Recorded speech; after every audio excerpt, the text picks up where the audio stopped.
Bien, el quinto y último de los ingredientes del aprendizaje cooperativo es la reflexión sobre el trabajo en grupo. Los alumnos de los grupos de vez en cuando tienen que parar máquinas y reflexionar juntos sobre lo que están haciendo bien, lo que tienen que mejorar en el trabajo que están haciendo. Esto es básico, debería ser un ingrediente en el aprendizaje de cualquier cosa, parar y ver qué estamos aprendiendo sobre programación de ordenadores, qué dificultades tenemos y lo que tenemos que hacer para mejorar. Eso debería hacerse así en cualquier habilidad, pero bueno, como estamos hablando del trabajo en equipo, pues lo vamos a centrar en eso, reflexionar sobre cómo está trabajando el grupo. Y por tanto hay que planificar esos momentos, cuándo van a reflexionar, en qué momento y qué instrucciones, qué guías, qué cuestionarios les vamos a dar para guiar esa reflexión.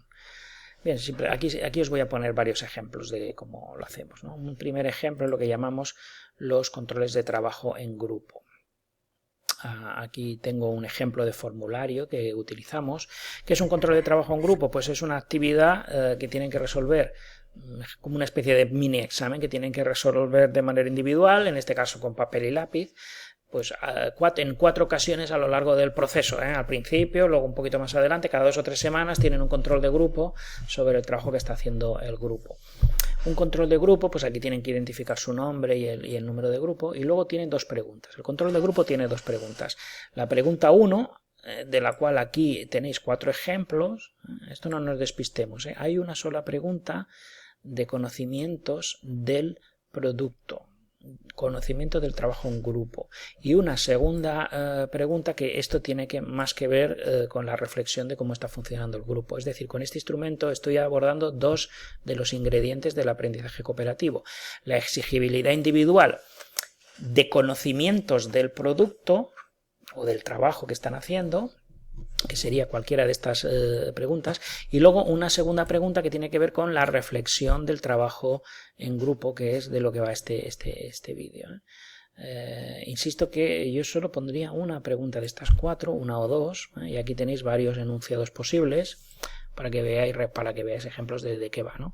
Vuestro simulador tiene un botón para mover todos los vuelos de un ciclo.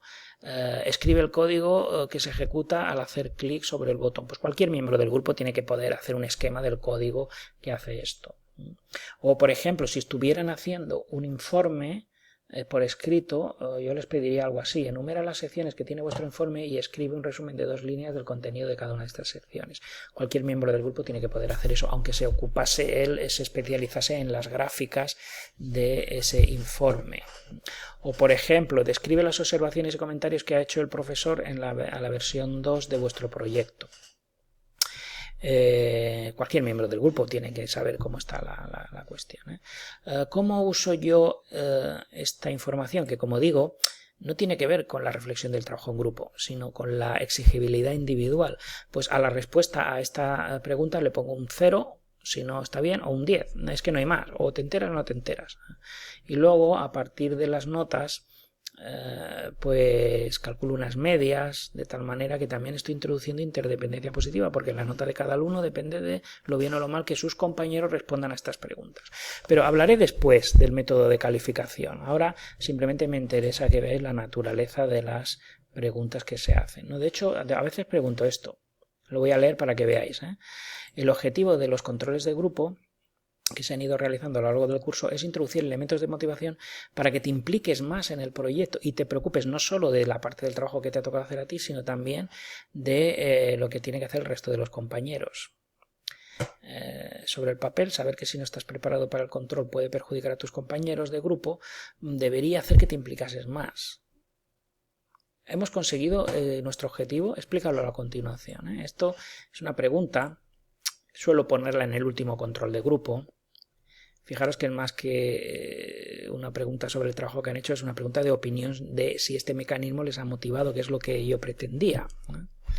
Con esto quiero ejemplificar. Claro, les digo que les voy a dar por buena la pregunta, a menos que me digan insultos muy graves, en ese caso no, pero en general se la doy por buena, porque lo que me interesa es saber su opinión. ¿Por qué? Yo tenía dudas al principio de que este mecanismo fuera útil, que lo percibieran como útil. Tenía mis serias dudas, pero cuando se lo pregunté por primera vez vi que no, que todo el mundo estaba de acuerdo en que este mecanismo era eficaz.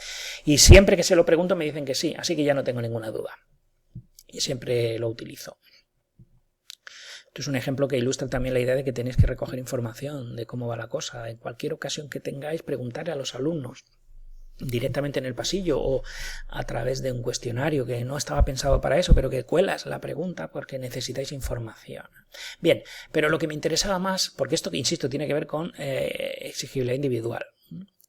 Lo que me interesaba más en este caso era este elemento de reflexión del funcionamiento del grupo. Reparte 10 puntos entre los diferentes miembros del equipo, empezando por ti, para que de manera que así expreses tu opinión sobre su implicación en el proyecto. Pues tú, ¿cuántos puntos te pones? Pues somos 3 miembros del grupo, todo el mundo está trabajando por igual, pues 3,33 para cada uno de ellos. Cada miembro del grupo da su opinión, porque esto es un ejercicio individual. Y esto se hace, como digo, cada 3-4 semanas, de manera que yo tengo datos de cómo va el grupo, simplemente con estos números. Y ellos también, claro, porque si ven que un compañero no trabaja, le ponen un 0, pues ellos se hacen autoconscientes inmediatamente, si no lo eran todavía, del problema que tienen. Y yo también, si yo veo que un alumno recibe un 0 de todos sus compañeros de grupo, en la primera control de grupo, pues enseguida le escribo un mensaje y le digo, oye, tengo indicios de que tú no estás teniendo una contribución razonable en el grupo, ¿vas a hacer algo? ¿Te puedo ayudar? Entonces ese control que hago, ese mensaje tiene un efecto importante porque el alumno sabe que yo sé que él no, y entonces tiende a cambiarse, a ponerse las pilas, cosa que comprobaré en el siguiente control de trabajo en grupo, que no faltará mucho tiempo, dentro de 2 o 3 semanas, volveré a mirar estos números, a ver si ha subido los puntos que le da el compañero. Así que es una información muy útil que no la traslado al Excel, ¿no? al cálculo de la nota. Esta sí tiene su efecto, eso lo explicaré después en el método de evaluación. Esta no, es simplemente a título formativo e informativo.